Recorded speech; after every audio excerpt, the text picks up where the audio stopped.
हम सब के नेता आदरणीय जसवंत सिंह जी,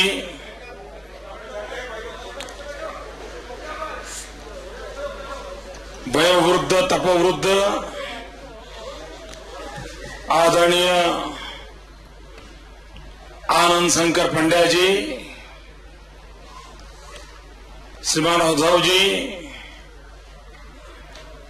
नितिन जी, गोपीनाथ जी,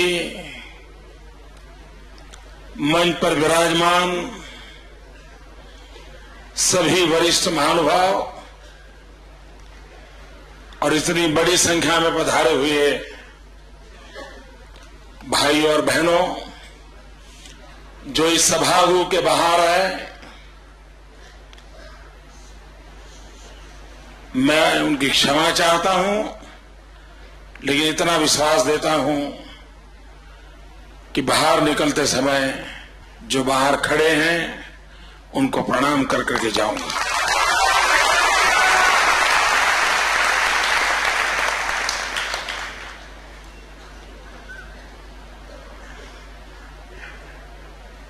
मैं स्वयं में एक बोझ अनुभव कर रहा हूं मित्रों, क्योंकि ठीक है मुख्यमंत्री बन गए क्या है, लेकिन मैं उसमें से अर्थ इतना निकाल रहा हूं कि भले ही अभिनंदन पत्र हो, ये अभिनंदन की भाषण हो, लेकिन मेरे लिए तो संदेश है कि बेटे तुमसे भी और अपेक्षा है, जरा और ठीक काम करो।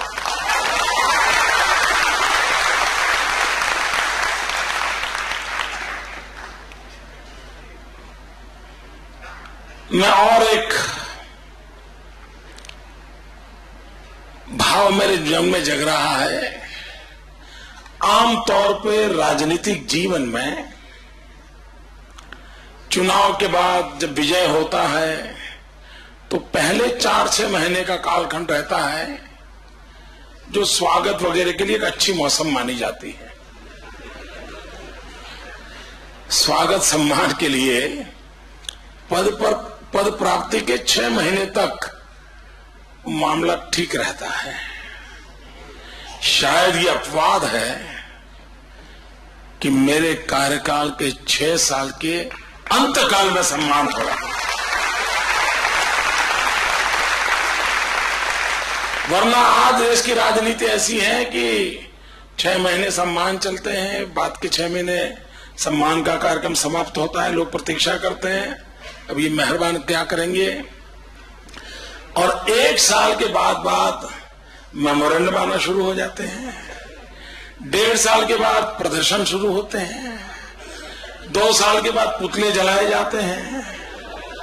ये आमतौर पर हमारे यहां लोकतंत्र की विकास यात्रा है।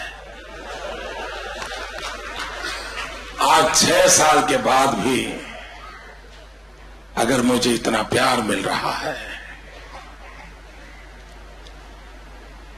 अपने कार्यकाल के आखिरी दिनों में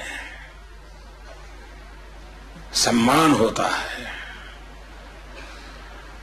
तो मेरा हौसला इस बात के लिए बुलंद होता है कि मैं जिस राह पर चला हूं वो राह सही है।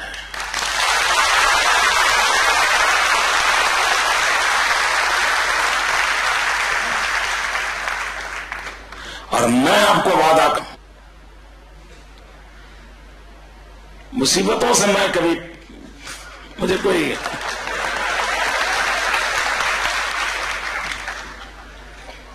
मैं उसके लिए समय भी बर्बाद नहीं करता हूं।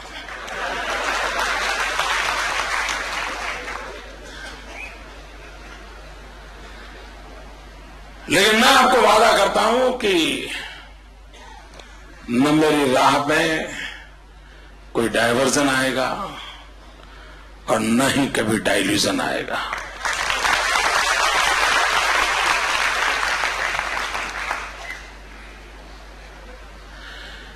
जहां तक गुजरात की प्रगति का सवाल है,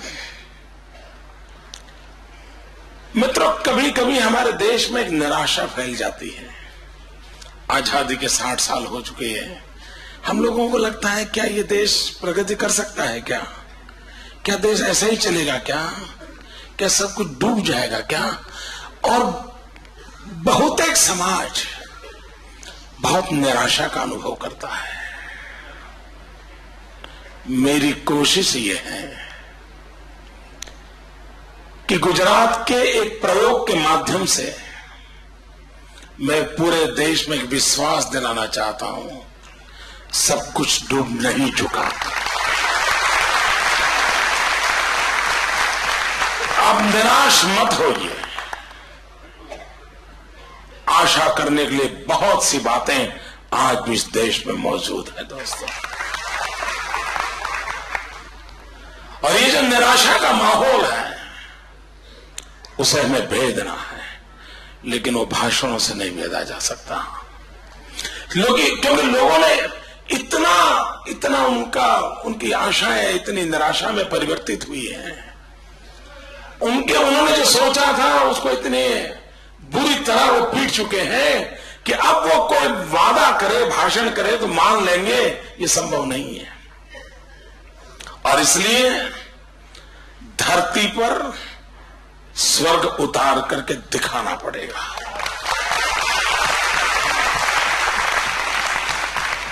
और मित्रों, मैं विश्वास से कहता हूं, यही सरकार, यही मुलाजिम, यही दफ्तर, यही फाइलों का कारोबार, इन सब के रहते हुए भी हिंदुस्तान को बदला जा सकता है। मैं आपको उदाहरण देना चाहता हूं मित्रों। मैं यहां गुजरात की वाहवाही करने के लिए आया हूं ऐसा नहीं है, लेकिन मैं अपना रिपोर्ट कार्ड देना चाहता हूं आपको, मैं अपना हिसाब देना चाहता हूं। और मैं जनता जनार्दन को ईश्वर मानता हूं और जनता के सामने जवाब देना, उसको हिसाब देना मैं अपना कर्तव्य मानता हूं।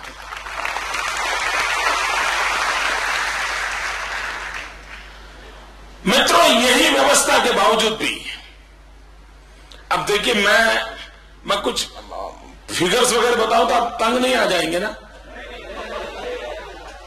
कहीं ऐसा तो नहीं आप राम सेतु का सुनने के लिए आए हो और मैं कहीं और ले जा रहा हूं। आप जो कहेंगे मेरे पास सब चीजें मसाला तैयार रहता है।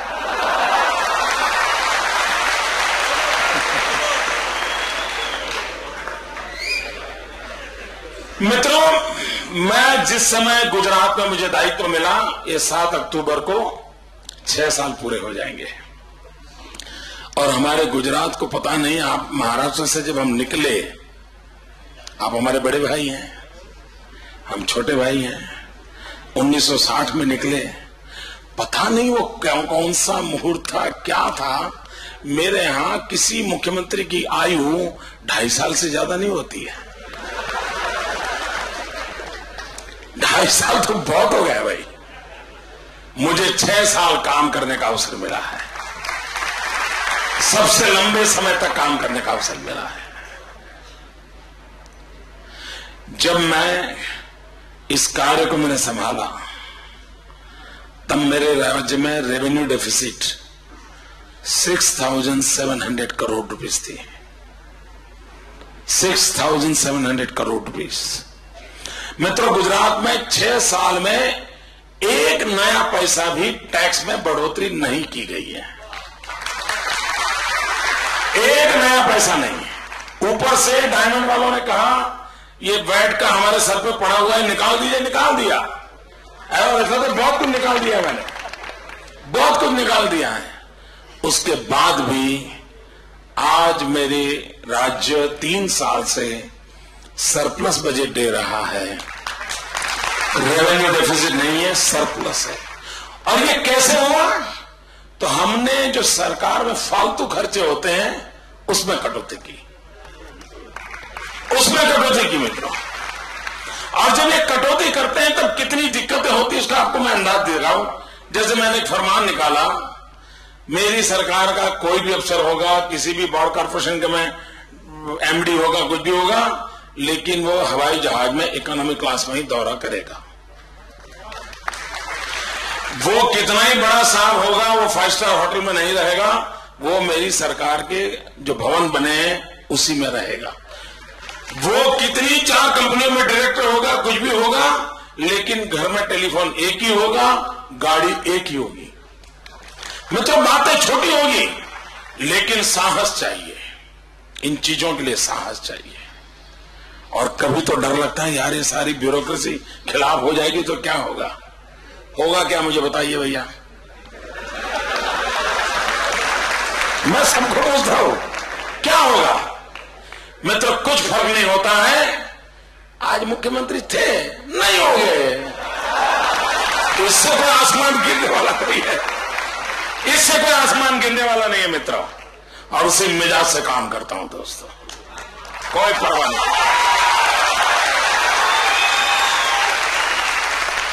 और वही ताकत है दोस्तों, वही ताकत है। सिवाय गुजरात की भलाई मन में कोई सपना नहीं है।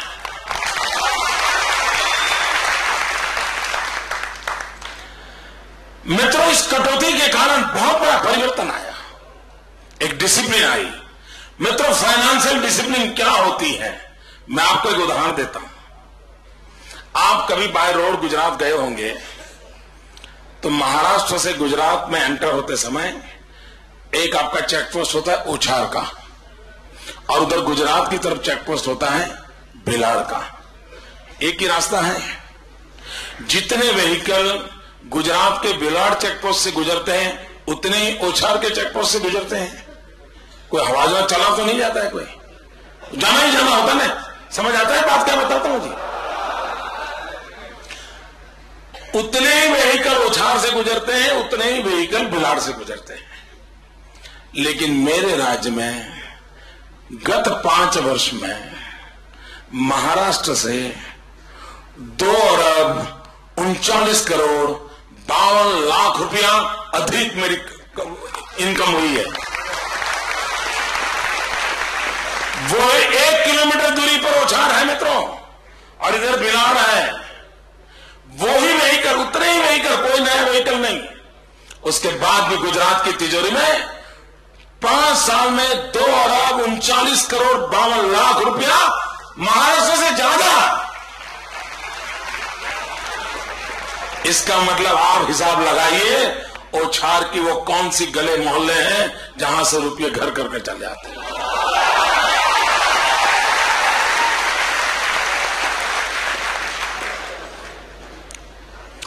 मित्रों, अगर मन तय करके काम करे तो परिवर्तन कैसे आता है, इसका नमूना है मित्रों।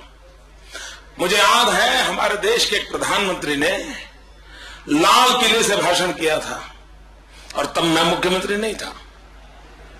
उन्होंने भाषण किया था। मित्रों, लाल किले पर एजेंडा जो होता है, बहुत ही महत्वपूर्ण बातें होती हैं। आप कल्पना कर सकते हैं, देश के प्रधानमंत्री को लाल किले पर से कहना पड़ा कि देश के सभी इलेक्ट्रिसिटी कंपनियां गड्ढे में गई हैं, कर्जदार हो गई हैं, टेक्निकली आउटडेटेड हो गई हैं।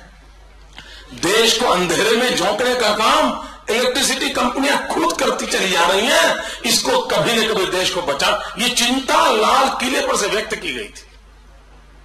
मित्रों, मुझे याद है, जब मैं गुजरात में इस कार्य को मैंने संभाला, मेरे यहां गुजरात इलेक्ट्रिसिटी कंपनी का ईयरली डेफिसिट 2,500 करोड़ रुपीस था। 2,500 करोड़ रुपीस। मित्रों, मैंने बिजली का एक नया पैसा दाम बढ़ाया नहीं है।